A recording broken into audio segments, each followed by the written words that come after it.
우리가 정말 예수님을 주님으로 영접하게 되면 예전에는 가지고 있지 않던 새로운 소원을 갖게 됩니다. 예를 들면 믿음이 자라면 좋겠다라든가 아니면 하나님의 뜻대로 살고 싶은 그런 마음의 열망이 생깁니다. 이런 소원을 가지면 믿음도 자라게 되고요. 또 하나님이 기뻐하는 삶을 자연스럽게 살아가게 됩니다. 반면에 교회는 오래 다녔지만 믿음도 자라지 않고 또 하나님의 소원을 이루어 드리려는 그런 열망도 그런 또 삶도 변하지 않는 예수 믿기 전과 믿고 나서도 동일한 그런 경우도 있습니다. 여러 가지가 있겠지만 왜 예수를 믿는데 삶이 변하지 않고 믿음이 자라지 않는 것일까요? 가장 결정적인 것은 가치관의 문제입니다. 사고. 예수 믿기 전에는 세상적인 가치관과 사고로 우리가 살았지 않습니까? 근데 예수를 믿고 나서의 가치관은 성경적 가치관, 또 천국 가치관, 하나님의 나라의 가치관으로 그것이 변화되어야 그래야 하나님의 뜻을 깨닫고 또 성령의 인도하신 가운데 살아갈 수가 있습니다. 물론 완전하지는 않지만 그렇게 해야 가치관이 바뀌어져야 믿음이 자랍니다. 그 삶이 변합니다. 사도 바울은 로마서 12장 2절에서 여러분은 이 세상을 본받지 마십시오. 마음을 새롭게 함으로 변화를 받으십시오. 하나님의 선하시고 기뻐하시고 완전하신 뜻이 무엇인지 분별하도록 하십시오. 그렇게 증거하고 있습니다. 그러니까 세상을 본받지 말아야 예전에는 세상을 따라 살았잖아요. 세상의 가치관. 그러나 이제부터 그리스도인이 되었다면 하나님의 나라의 가치관, 천국의 가치관을 따라 하나님이 원하시는 게 뭘까? 하나님 기뻐하는 게 뭘까? 하나님의 뜻은 무엇인가를 찾아서 살아가는 삶을 하나님이 기뻐하신다. 그렇게 예수님 사도 바울은 이야기하고 있습니다. 그래야 믿음이 자라는 거죠. 그래서 우리의 가치관이 천국 가치관으로, 하나님의 나라의 가치관으로 바뀌는 것이 참 중요한데, 그러면 하나님의 나라의 기준, 하나님의 나라의 가치관은 대표적인 건 어떤 게 있을까요? 가정교회 생명의 삶에서 우리가 배우지만 순종, 섬김, 이것이 하나님의 백성들이 가지고 있어야 될 예수님의 성품의 대표적인 거 아닙니까? 순종하는 것, 섬김. 이것은 행동 규칙이라고 말한다면 하나님의 나라 전체의 원리, 기준, 그것은 무엇인가 하면 은혜입니다. 은혜. 하나님의 은혜가 하나님의 나라의 통치의 원리입니다. 우리는 은혜로 구원받았고 은혜로 하나님의 자녀가 되었습니다. 자격이나 조건이나 기준이 아닌 오직 전적인, 전폭적인, 절대적인 하나님의 은혜로 구원을 받은 사람들이 우리이기 때문에 하나님의 나라의 백성이 살아가야 할 기준, 사고는 은혜입니다. 햇셋, 자비하심. 이것이 없는 신앙생활은 자꾸 이제 세상적 가치관, 율법적 가치관, 윤리적 가치관, 도덕적 가치관을 버리지 않으면 우리는 주님을 믿는다고 말하면서도 믿음이 자라지 않고 삶이 바뀌지 않고 하나님이 원하시고 기뻐하신 뜻을 분별해내기가 어렵습니다. 세상을 지배하는 삶의 원리는 무엇인가 하면 인과응보입니다. 잘하면 복받고 잘못하면 벌받는. 그게 세상의 가치관이거든요. 우리는 그렇게 너무 오랫동안 익숙하게 살아왔습니다. 세상에 공짜가 없습니다. 세상엔 거저주는 것이 없습니다. 이만큼 하면 그만한 합당한 보상이 주어져야 하고 그것을 기대합니다. 그런데 하나님의 나라의 원리는 은혜입니다. 내가 한 게 없어도, 내가 하나님을 향하여 어떤 자격이나 기준이 없어도 내게 베풀어 주신 은혜, 그것이 우리의 구원의 결정입니다. 오늘 비유로 말씀하고 계시는 포도원 품꾼에 대한 비유의 핵심 내용이 은혜입니다. 은혜. 무엇으로 하나님은 하나님의 나라를 이끌어가는가요?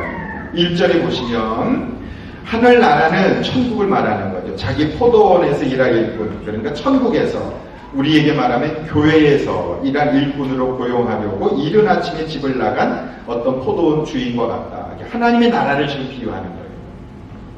성경에서 천국을 포도원으로 자주 비유합니다. 왜냐? 팔레스타인에는 포도 열매가 많이 있기 때문에. 그리고 또 요한복음 15장에서도 나는 포도나무요 아버지는 농부다. 예수님을 포도나무로 하나님을 농부로 비유하시고 우리를 가지라고 비유합니다. 가지에서 열매 맺는다. 포도나무의 특징은요, 화목으로도 불 때는 목재로도 또 집을 짓는데도 쓸 수가 없습니다. 포도나무의 목적은 단 하나, 열매를 맺느냐 못 맺느냐, 그것이 포도나무의 목적입니다. 교회를 말하는 것입니다.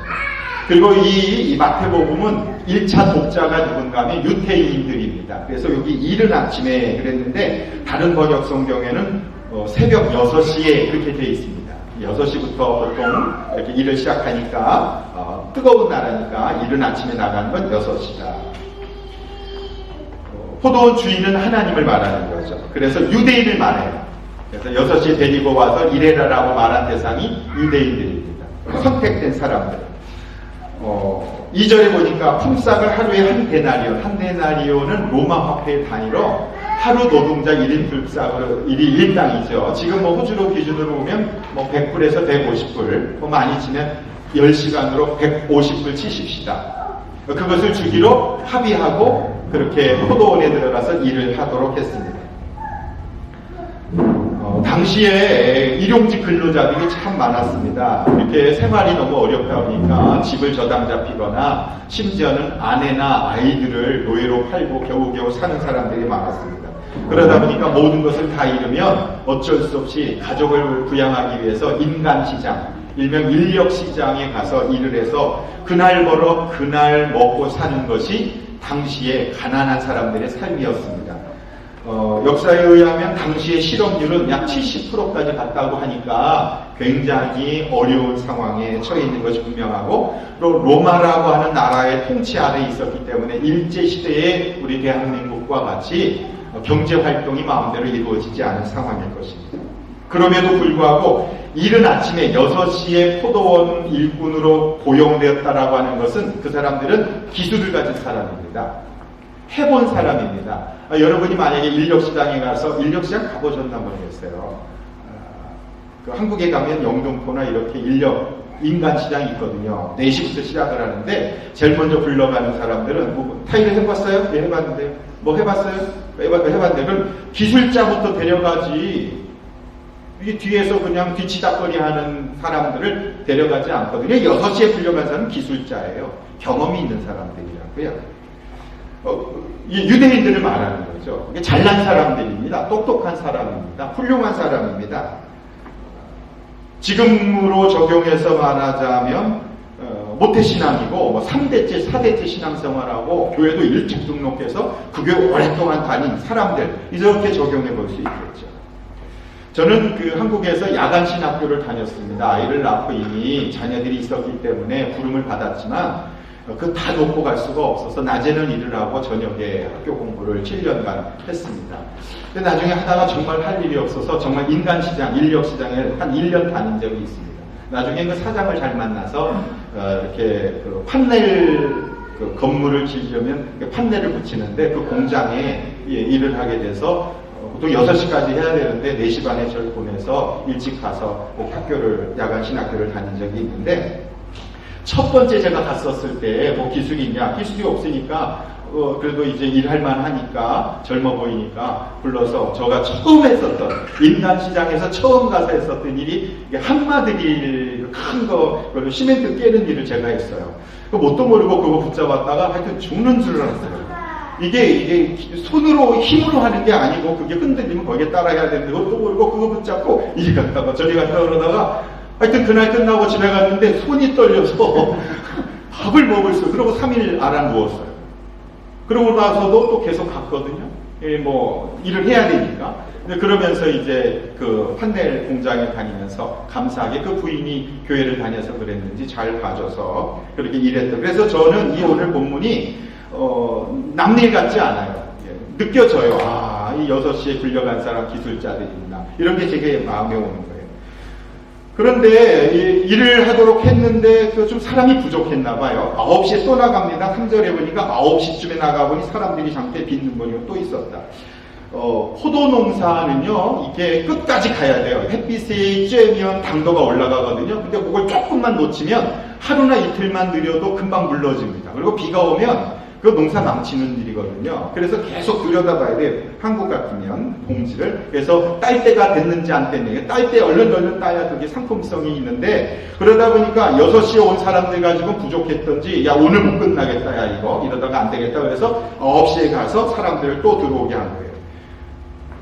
사절에 보니까 그런데 여러분들도 포도원에 가서 일하시어 적당한 품삯을 주겠소. 계약은 안 했어요. 1데나리온이고 그냥 적당하게 주겠습니다. 일하러 들어갔어요. 그리고 5절에 보니까 주인이 다시 12시, 오후 3시. 12시면 밥 먹고 오후 3시면 끝날 때 가는데 그때도 이 주인이 나간 거예요. 급했나 봐요. 포도 수확을. 빨리 가서 이게 수확을 해야 되니까. 1시간이라도 늦으면 안 되니까 그렇게 한 거죠. 여러분, 인력시장에 가서 오후 3시에 있는 사람은요, 쓸모없는 사람이에요. 기술도 없고, 아마 일하다가 다친 사람일 확률이 아주 높아요. 일도 못하고. 아니, 오후 3시 그 인력시장에 앉아가지고 뭘 하겠어요? 막걸리 먹으면서 담배 피면서 그냥 앉아서 두런두런 그냥 갈 곳 없어 있는 사람들이거든요. 근데 그 사람들을 불러다가 일을 한 거예요. 일을 시킨 거예요. 얼마나 좋았겠어요? 야, 오늘 나 꽁치는 날 아니다. 야, 오늘 돈 받으면 얼마 줄지는 모르지만 우리 아이들 굶지 않겠다. 이런 마음으로 정말 감사함으로 이 포도원이 일하러 들어갔을 겁니다.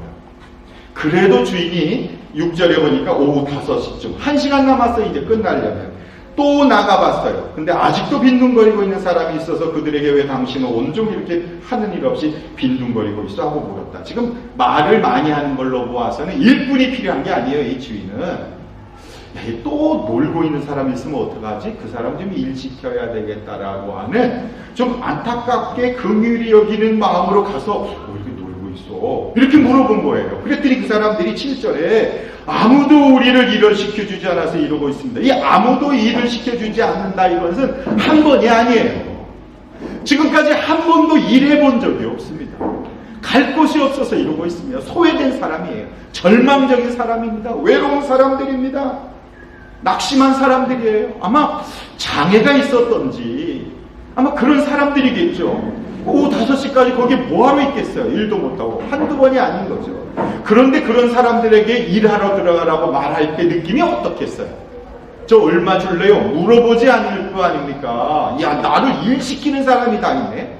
나를 인정해주는 사람이 다 있네. 나를 불러줘. 그래가지고 정말 돈을 주느냐 안 주느냐 생각하지 않고 기쁜 마음으로 포도원으로 달려가서 아마 열심히 일했을 거예요. 1시간 남았으니까. 최선을 다해서 기술 없지만 저녁이 됐습니다. 8절에 포도원 주인이 자기 관리인에게 일꾼을 불러 맨 나중에 온 사람부터 시작하여 맨 먼저 온 사람에게 품삯을 주라. 계산 방식이 좀 달라요. 일찍 온 사람부터 계산을 해야 되는데 이렇게 줘야 되는데 맨 마지막에 온 사람부터 하루 일당을 준 거예요. 150불을. 왜 그랬을까요? 이게 하나님 마음이에요. 1시간밖에 못한 일을 못한 사람의 그 마음을 아시는 하나님의 그 사랑, 은혜, 불쌍히 여기는 그 마음으로 그 사람을 격려하고 위로하기 위해서 그 사람을 먼저 계산해 준 것이지요. 그렇게 다 치르다가 9절에 보니까 5시쯤부터 일을 한 사람이 와서 한 대나리 받았고 또 10절에 보니까 그런데 맨 처음에 와서 일을 한 사람은 은근히 좀 더 받으려고 생각했다. 그들도 한 대나리온 받았다. 계산 빠른 사람들 아닙니까? 일찍 간 사람은 1시간이라고 150불? 최하 100,000불은 받겠네. 계산 딱 나오지 않겠어요? 그리고 은근히 기대하고 있는데 이 한 데나리온밖에 안 주는 거예요. 그러니까 이 사람이 마음속에 이게 뭐야? 그러면서 11절을 보세요. 그들은 받고 나서 주인에게 투덜거리며 말했다. 불평이 생겨서 투덜거리기 시작합니다. 마지막에 온 이 사람들을 1시간밖에 일하지 않았는데도 찌는 더위 속에서 온종일 수고한 우리와 똑같이 대화하였습니다. 그러자 주인이 그들 가운데 한 사람에게 말하기를 이보시오. 나는 당신을 부당하게 대는 것이 아니오. 당신은 나와 한 데나리온으로 합의하지 않았소? 당신의 품삯이나 받아가지고 하시오. 당신의 주는 것과 똑같이 이 마지막 사람에게 주는 것이 내 뜻이오. 내 것을 가지고 내 뜻대로 할 수 없단 말이오. 내가 후하기 때문에 그것이 당신 눈에 거슬리오. 이 사람이 계약한 대로 그 돈을 받았습니다. 그런데 왜 불평하는가? 왜냐하면 이 사람들은 나는 일을 많이 했는데 1시간밖에 일한 사람과 똑같이 대우해 주는 것에 대해서 못마땅했던 겁니다. 이 사람은요, 그 포도원 주인이 1시간밖에 일을 안 했지만 그 사람에게 한 데나리온을 주고자 하는 그 포도원 주인의 긍휼, 그 마음을 알지 못한 거예요. 이 사람은요, 계약으로 사는 사람이에요. 근데 하나님은 은혜로 대하시거든요. 우리가 왜 믿음이 안 자라냐 하면 자꾸 율법으로, 계약으로 따지고 계산하고 이렇게 하나님 앞에 그러면 하나님이 우리를 따지시잖아요. 그러면 우리가 구원받을 수 있는 사람이 한 명이라도 있겠습니까? 근데 이 사람은요, 지금 그러고 있는 거예요. 계산하자 이거예요. 그래서 이 포도원 주인이 내가 너하고 한 데나리온을 계산해서 한 데나리온만 주는 것 가지고 내가 잘못한 거냐? 이렇게 법으로 대하시지만 1시간밖에 일하지 못한 사람한테는 은혜로 대한다. 이것이 하나님의 마음이라는 것을 알 수 있습니다. 그래서 우리가 은혜를 이해하지 못하면 신앙생활하는 것이 어렵습니다.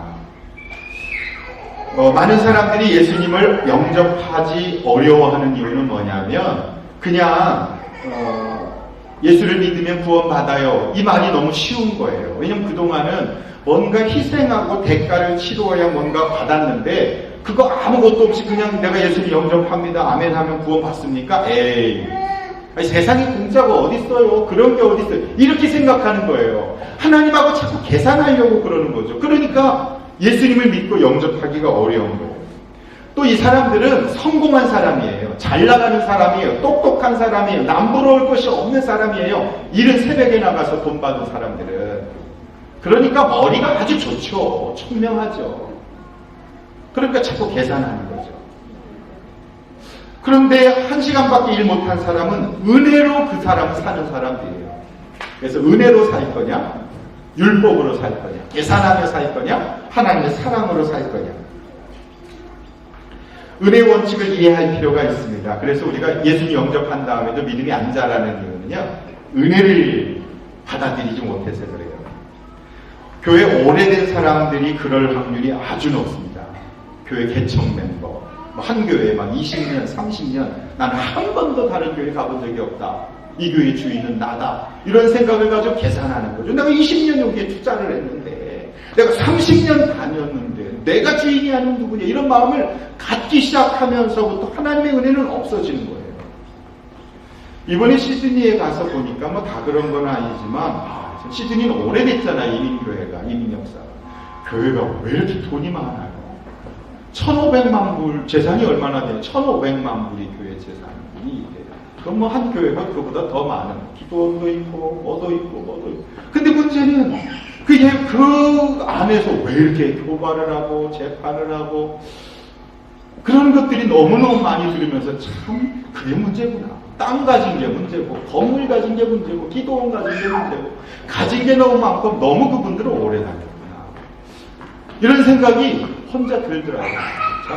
그래서 예수님께서 부자가 천국 가기 정말 어렵다. 지난주에 말씀드린 것처럼 그런 것 때문에 하나님의 은혜는 어디로 가고 자신의 생각과 고집으로 갈등하고 이런 것을 보면서 참 안타깝다. 이런 생각이 들었는데 오늘 말씀이 그 말씀이에요. 오늘 마지막 그 16절에 보면 이와 같이 꼴찌들이 첫째되고 첫째들이 꼴찌되다. 두 번이나 반복하시잖아요. 지난주에도 그랬고 오늘도 그랬고. 그래서 오늘의 핵심 주제는 꼴찌가 되지 않으려면 이제입니다. 어떻게 하면 첫째가 꼴찌가 되고 또 꼴찌가 첫째가 될 수 있고 어떤 사람이 첫째 되었다가 이렇게 꼴찌가 되고 어떤 사람은 꼴찌 됐다가 첫째가 될 수 있는가. 신앙생활을 처음에 잘하던 사람이 나중에 바닥으로 추락하는 경우가 있는데 그 결정적인 원인은 투덜거림입니다. 투덜거림. 이 사람은 투덜거리잖아요. 불평, 원망. 하나님이 주신 것의 은혜는 기억하지 못하고 투덜거리면 첫째 되었다 꼴찌가 되는 거예요. 주변에 보면 처음엔 열심히 주님 믿고 의지하고 섬기다가 어느 순간부터 이렇게 자꾸 형식적인 신앙생활하는 사람도 있습니다. 그 이유는 뭐냐 하면 마음에 투덜거림이 있는 거예요. 난 열심히 옛날에 할 때 했는데 왜 이렇게 난 힘들고 어렵고 하나님 날 사랑하지 않나. 근데 다른 사람 보면 대충 교회 나가는 것 같은데 잘 되고 아이들도 잘 되고 경제적으로도 문제도 없고 집도 사고 승진도 하고 그런 거 보면 하나님한테 서운한 마음이 생기는 거죠. 하나님 왜 나한테 그러시나. 이렇게 마음의 원망이나 투덜거림이 생기기 시작하면 하나님 관계가 어려워지죠. 그럼 하나님 관계가 멀어지는 것이죠. 그러면 주님의 일을 하는 게 부담스럽고 싫어지죠. 그러다 보면 얼마 지나지 않으면 첫째 있던 사람이 꼴찌로 추락하는 경우가 많이 있습니다. 반대로 어떨 때 꼴찌이던 사람이 첫째가 되나? 하나님 모르다가 예수님 믿고 영접하고 나니까 너무 감사한 거예요. 주님의 은혜가 너무 좋고, 1시간 남기고 포도원이 일하러 들어온 사람이 너무 좋은 거예요. 감사해서 늘 감격스럽고 은혜가 좋고, 교회 가는 게 감사하고, 예배 드리는 게 기쁘고, 말씀 듣는 게 좋고, 교회 자랑하고, 이런 마음에 기쁨과 감격이 넘치는 은혜를 알기 때문에 그렇게 되는 것이죠. 그러다 보니 교회 생활을 오래 한 사람보다 전도의 열매도 있고, 그런 사람들 주변에 자꾸 이렇게 VIP들도 많고 또 인정받고, 그러면 또 그런 사람들 보면서 뭐 교회도 얼마 안 다닌 사람이 뭐 이렇게 열심히 하냐, 나도 그런 적이 있는데, 이런 마음속에 투덜거림이 생길 수 있다는 거죠. 그것이 첫째를 꼴찌로 만드는 결정적인 원인입니다. 그래서 꼴찌가 첫째 되는 것도 은혜이고, 첫째가 꼴찌 되는 것도 은혜입니다. 은혜 떨어지면 꼴찌 되고요, 은혜 생기면, 은혜 붙잡으면 첫째 될 수 있다라는 것이죠. 그러면 어떻게 하면 우리가 첫째인 사람이 꼴찌로 떨어지지 않을 수 있는가? 꼴찌인 사람이 어떻게 첫째가 될 수 있는가? 첫 번째, 비교하지 말아야 됩니다. 따라해 보시게요. 비교하지 말아야 한다. 만약 이른 아침부터 일했던 사람들이 자기들만 일했으면 아마 투덜거리지 않았을 거예요. 근데 나중에 온 사람들과 자기하고 똑같이 대우하는 것 때문에 주인한테 불평한 거거든요. 만약에 자기들만 일했으면 오늘 굶을 뻔했는데 그래도 나 일 시켜서 감사하다 했을 텐데, 1시간 일한 사람과 똑같이 대우를 하니까 비교하기 시작하는 겁니다. 다른 사람이 어떤 축복을 받는지, 다른 사람을 하나님이 어떻게 쓰시는지 그건 중요하지 않습니다. 왜 그런 걸 신경 끄고 하나님이 나를 어떻게 쓰시나? 하나님이 나에게 어떤 복을 주시나? 하나님이 나에게 주신 사명이 무엇인가? 그것만 감당하면 됩니다. 자꾸 다른 사람들과 비교하다 보면 시험에 들고 하나님한테 서운한 마음이 들어요. 목사도 그런 것 같아요. 목회하다 보면 자꾸 다른 교회 신경 쓰고, 다른 교회 성도 얼마인가 이렇게 하다 보면 마음속에 왜 하나님 나한테는 이렇게, 이런 마음이 생길 수 있거든요. 비교가 첫째를 꼴찌로 떨어뜨리게 됩니다. 예수님이 부활하신 제자들 찾아오셨습니다. 그래서 3번이나 부인한 베드로한테 내가 너 나 사랑하느냐? 사랑합니다. 그래서 내 양을 먹이라. 목양의 사명을 맡겼거든요. 근데 그거 다 받아들였어요. 그래서 끝에 예수님이 너는 젊어서는 네가 원하는 대로 다녔지만 늙어서는 네가 원하지 않는 것으로 가게 될 것이다. 그러니까 순교의 제물이 될 것을 베드로에게 예언하십니다. 그것도 받아들였습니다. 다 좋은데 끝에 베드로가 그런데요, 그건 그렇다 치고 저 요한은 어떻게 되겠습니까? 그 요한을 가리키면서 저 친구는 어떻게 될까요? 라고 물었어요. 그때 예수님이 이렇게 말씀하십니다. 내가 다시 올 때까지 그가 살아있기를 내가 바란다고 한들 그것이 너하고 무슨 상관이냐? 너는 나만 따라온다. 아니 요한이 순교하든 안 하든 그것은 내가 결정할 일이지 네가 왜 신경을 쓰냐? 그냥 너는 나만 따라오면 돼 말씀하시는 거예요. 요한은 요한의 사명이 있고요, 베드로는 베드로의 사명이 있는 거예요. 하나님은요, 나를 향한 계획이 따로 있어요. 그 사람은 그 사람을 향한 계획이 따로 있고요, 하나님은 나를 복 주시는 방법이 따로 있어요. 근데 그 사람은 그 사람에게 주는 복 주시는 방법이 따로 있습니다. 하나님은요, 나를 훈련시키는 방법이 따로 있어요. 그 사람을 훈련시키는 방법은 또 그 사람에게 하나님이 하시는 일이에요. 어떤 사람은 건강으로, 어떤 사람은 물질로, 어떤 사람은 배우자로, 어떤 사람은 돈으로, 어떤 사람은 자녀로, 다양한 방법으로 그 사람을 훈련시키는 것이 똑같지 않잖아요. 그냥 그건 그 사람이 받을 훈련이고 나는 내 훈련만 받으면 되는 것인데, 우리가 마음속에 저 사람은 이런데 나는 이런데 이렇게 비교하다 보면 첫째 가다가 꼴찌로 떨어질 수 있다. 그래서 다른 사람하고 비교하지 말고 나에게 주신 은혜에 감사하고 나에게 주신 사명에 집중하며 살면 그러면 꼴찌 안 된다라고 할 수 있습니다. 비교하지 말자. 두 번째, 첫째가 꼴찌 안 되려면요, 질투하지 말아야 됩니다. 두 번째, 따라해봐요. 질투심을 버려야 한다. 같은 말이지만 아침에 온 사람은 포도원 주인과 한 데나리온을 약속했어요. 자기보다 일을 조그만 사람들이 똑같이 받는 것이 원망이었거든요. 질투심 때문에 그래요. 서운한 것이죠. 더 큰 문제는 자기의 마음에 이렇게 투덜거림의 마음이 질투심 때문이라는 걸 이 사람은 모르는 거예요. 자기가 질투할 일이 뭐 있어요? 한 데나리온 받기로 해서 받으면 끝난 거지. 근데 일을 안 한 사람이 더 많이 받는 것처럼 비교하다 보니까 질투심이 생기는 거죠. 질투심은요, 누구에게 생기느냐 하면요, 멀리 있는 사람 안 생겨요. 나하고 차이가 많은 사람하고 질투하지 않아요. 비슷한, 가장 가까운 사람하고 질투해요. 제가 만약에 한국에 있는 정우성하고 비교하면서 질투하고 밤에 잠을 못 잔다. 그럴 수도 있죠. 만약에 여러분 여자분들이 한국에 있는 영화 보고 예쁜 여자 배우 비교하면서 왜 걔는 그렇게 이쁘고 난 이래. 그러면서 만약에 스트레스 받는다. 잘 돌봐줘야죠, 그런 사람. 비교할 대상하고 해야 될 텐데. 근데 비교의 대상은 늘 가까운 사람이에요. 형제. 아담과 하와에게 두 아들이 있었습니다. 가인과 아벨. 가인은 땅에 있는 곡식으로 예물을 드렸습니다. 아벨은 양으로 예물을 드렸습니다. 하나님께서는 가인과 그 제물을 안 받았습니다. 근데 아벨과 그 제물을 받았습니다. 혹자는 양이었고 피를 흘려서 하나님 받으셨다. 그거 아니에요. 곡식은 나쁜 거고 피 흘리는 양 좋은가요? 그게 아니고, 그 다음에 말씀해 보면 가인이 몹시 화가 나서 얼굴빛이 달라졌어요. 그랬더니 하나님이 가인한테 이렇게 말씀하세요. 너 어찌하여 화를 내느냐? 얼굴빛이 달라진 까닭은 무엇이냐? 너가 올바른 일을 하였다면 어찌하여 얼굴빛이 달라지느냐? 내가 올바르지 못한 일을 하였으니 죄가 너의 문에 도사리고 앉아서 너를 지배하려고 한다. 너는 그 죄를 잘 다스려야 한다. 재물이 아니고요. 그 마음이에요. 마음에 질투심이 생긴 거예요. 비교의식 때문에 질투가 생겨서 얼굴이 달라진 것을 하나님 보고 너 왜 얼굴빛이 달라지냐? 만약 그 말 받아들여 죄송합니다 이렇게 했었으면 그걸로 끝났을 텐데 그걸 해결하지 아니하니까 그 질투심 절제 못하고 동생을 들판으로 데려오고 가서 돌로 쳐 죽인 것이 형 가인입니다. 아이 하나 키우다가 둘째 낳으면 큰아이가 막 눈도 찌르고 얼렁하고 질투심 때문에 그러잖아요. 친한 식구들, 목장 식구들 가운데서 질투하는 마음이 생깁니다. 부모들이 자녀를 질투하는 경우도 있어요. 신혼부부가 결혼해서 둘이 사이좋게 있다가 아기 낳으면 그 아내가 아기한테만 집중하면 그 아기를 질투하는 거예요. 왜 걔만 돌보냐고? 이런 마음이 생기죠. 두 사람이 부부가 일을 하다가도 서로 질투할 수 있습니다. 교회에서 부부가 이렇게 똑같이 봉사하다가 아내가 자꾸 칭찬받고 인정하고 앞서가고 그러면은요, 아내를 질투해서 나 교회 안 나가. 그리고 그 일을 안 하는 경우를 자주 경험했습니다.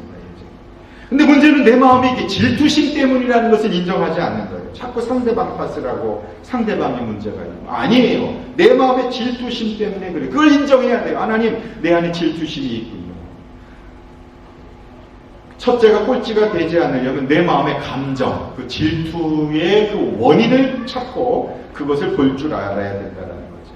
교회에서 교회 생활도 얼마 안 된 사람이 리더가 되고 섬기고 그러면 그런 것에 대해서 마음속에 불편함이 생기는 거예요. 기도도 별로 안 하는 것 같은데 자꾸 기도 응답받고 좋은 일 생긴다고 그러면 저건 아닌데 이런 마음에 불쑥불쑥 올라오는 거, 그 질투심이에요. 질투심. 다른 사람의 문제가 있는 게 아니라 내 속에 그런 질투심의 원인 때문에 그렇다. 그것을 하나님 앞에 기도해야 되는 거죠. 그래서 비교의식, 경쟁심, 질투심을 해결해야 그래야 믿음이 자란다. 근데 질투심 갖지 말자 이렇게 소극적인 의미보다 조금만 적극적으로 하면 적극적인 방법을 써야 이 질투심이 사라질 수 있습니다. 예를 들면 이웃이 기뻐할 때, 좋은 일이 있을 때 함께 기뻐해야 질투심이 사라져요. 누군가 감사한 일이 있을 때 함께 감사해야 질투심이 없어질 수 있습니다. 안 그러면 마음에 자꾸 시기심이 생겨요. 그래서 로마서 12장 15절에도 기뻐하는 사람과 함께 기뻐하고 우는 사람과 함께 우십시오. 우는 사람과 함께 우는 건 쉬워요. 근데 기뻐하는 사람과 함께 기뻐하는 건 참 힘들어요. 저절로 안 됩니다. 세상의 사람들은요, 기뻐하는 사람과 기뻐할 수 없어요. 시기심이 배가 아파가지고 그것 때문에 미워하는 마음이 생기는데 우리는 할 수 있어요. 왜냐하면 예수 그리스도를 영접하면 성령님이 우리 안에 계시니까 육적인 것을 끊고 자꾸 성령님이 가르치는 대로 순종하며 따라가면 되는 게 그게 성령의 열매거든요. 갈라디아서 5장 20절에 성령의 열매는 사랑과 기쁨과 그랬어요. 두 번째 열매가 기쁨이에요.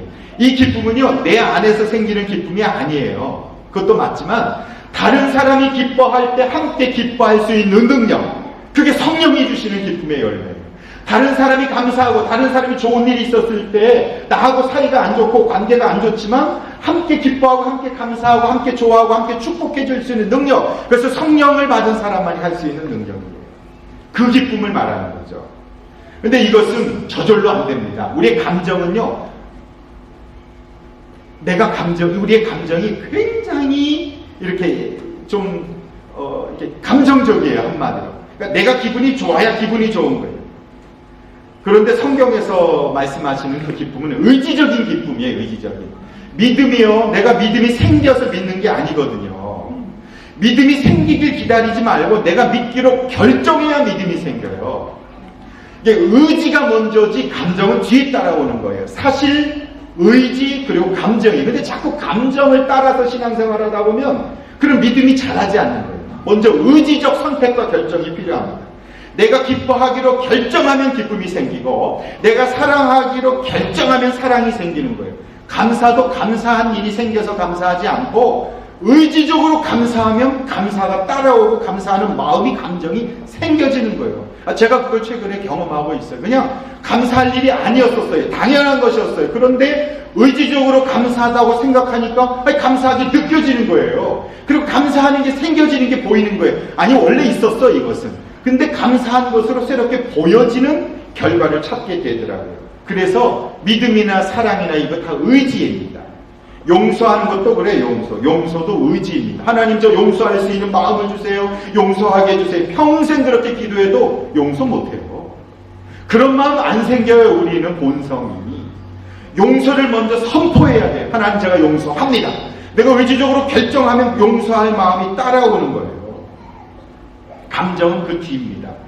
의지적으로 선포할 때 감정이 따라온다. 결코 잊지 마셔야 합니다. 그래서 감정 따라 신앙생활하지 말고 의지적으로 신앙생활하는. 헌신도 그래요.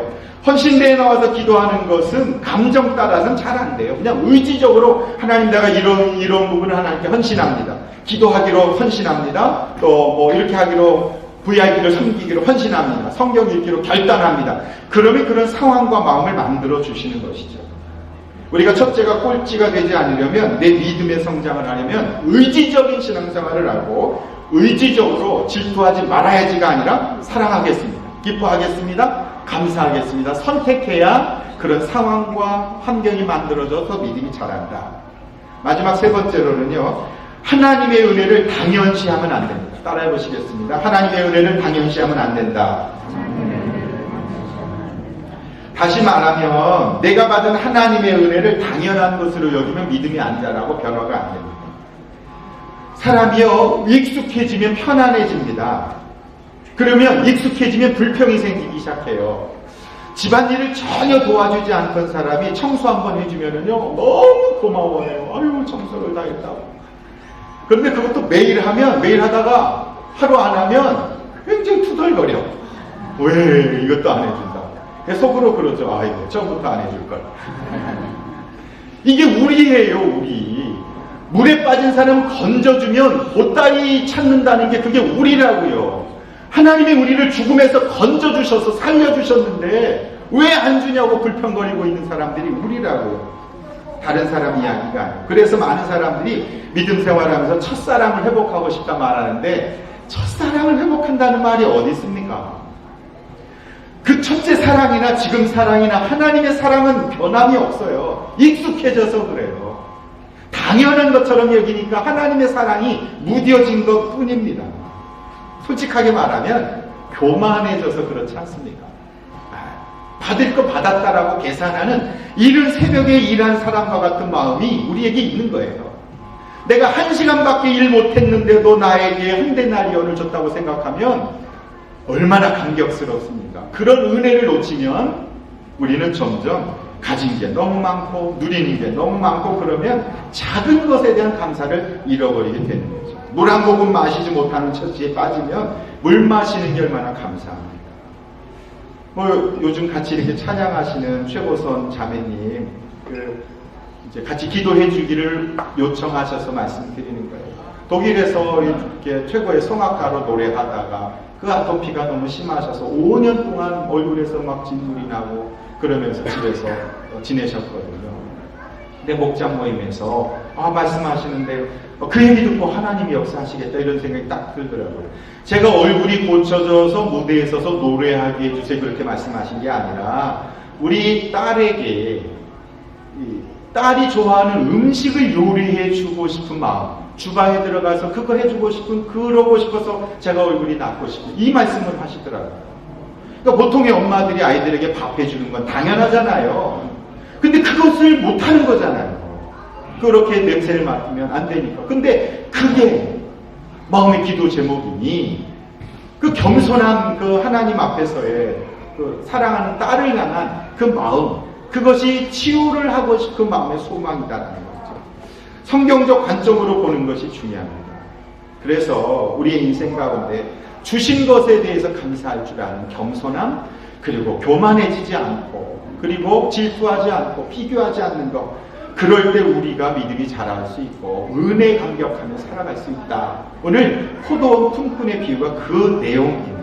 그런데 이게 힘들잖아요. 17절부터 19절 말씀에 그렇게 말씀하세요. 예수께서 예루살렘으로 올라가시면서 12제자를 따로 곁에 불러놓으시고 길에서 그들에게 말씀하셨다.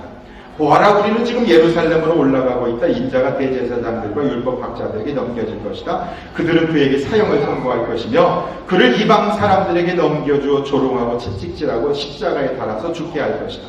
그러나 그는 사흘째 되는 날에 살아날 것이다. 지금 세 번째 십자가에 죽고 부활한다는 말씀을 반복해서 하세요. 근데 제자들이 생각이 안 바뀌어요.